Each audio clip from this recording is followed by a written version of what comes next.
बड़ी खबर आपको बता रहे, ईरान पर हमले के बाद अब अमेरिकी राष्ट्रपति डोनाल्ड ट्रंप ने एक बड़ी बैठक बुलाई है। इस वक्त की ये बड़ी जानकारी आप तक पहुंचा रहे हैं। ईरान पर हमले के बाद ट्रंप ने एक बड़ी बैठक बुलाई है। कई अहम हो जाती है ये बैठक। नेशनल सिक्योरिटी टीम के साथ ट्रंप की ये बैठक होगी।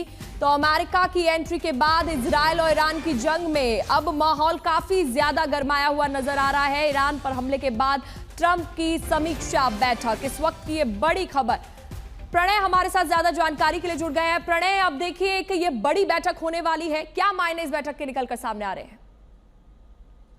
देखिए, राष्ट्रपति डोनाल्ड ट्रंप ये आकलन करना चाहेंगे कि ये लड़ाई कहां जा रही है, क्योंकि अमेरिका के हित जो हैं वो फारस की खाड़ी के दूसरी तरफ, चाहे सऊदी अरब हो, कतर हो, बहरीन हो, ओमान हो, संयुक्त अरब अमीरात हो, इन तमाम मुल्कों के अंदर हैं, क्योंकि अमेरिकी बेसिस यहां पर हैं। साथ ही हॉर्मुज की खाड़ी बंद करने को, हॉर्मुज की जो स्ट्रेट है उसे बंद करने की बात जो ईरान की तरफ से कही जा रही है, यदि ऐसा होता है तो आखिर अमेरिका का रिस्पॉन्स क्या होगा? अमेरिका ने अपने 2 विमान वाहक पोत इलाके के अंदर पहले ही तैनात कर रखे हैं, लेकिन इसके आगे यदि लड़ाई बढ़ती है तो फिर अमेरिका क्या इसके अंदर फुट ऑन ग्राउंड के साथ में क्या अपने वो सैनिक भेजने की तैयारी कर रहा है, या इस एक एयर स्ट्राइक के बाद में अमेरिका अभी रुकना चाहेगा, आकलन करना चाहेगा? ये तमाम चीजें जो हैं वो अमेरिकी राष्ट्रपति डोनाल्ड ट्रंप अपने सीनियर कमांडर्स के साथ में, अपने एनालिस्ट के साथ में बैठकर चर्चा करना चाहेंगे, इस बात का आकलन करना चाहेंगे। क्योंकि देखिए, इस समय न तो ईरान रुकता और झुकता नजर आ रहा है, नहीं इजराइल जो है वो थमता नजर आ रहा है। ऐसे में अमेरिका के ऊपर एक दबाव तो है इस चीज को लेकर, क्योंकि अगर ये लड़ाई बढ़ती है तो अमेरिका के सामने खासतौर पर राष्ट्रपति डोनाल्ड ट्रंप और उनकी राजनीति के लिए भी एक दबाव है, क्योंकि वो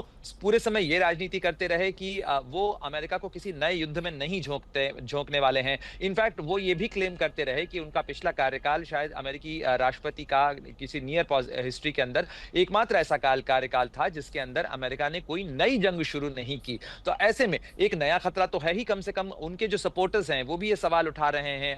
Congress women Marjorie Taylor Greene समेत कई नेता ऐसे हैं जो ये कह रहे हैं कि ये एक नई जंग के अंदर अमेरिका को झोंकने का काम होगा और इससे अमेरिका को बचना चाहिए। ये हमारी लड़ाई नहीं है, ये हमारी जंग नहीं है। जी चलिए प्रणय, शुक्रिया आपका, आप बने रहिए।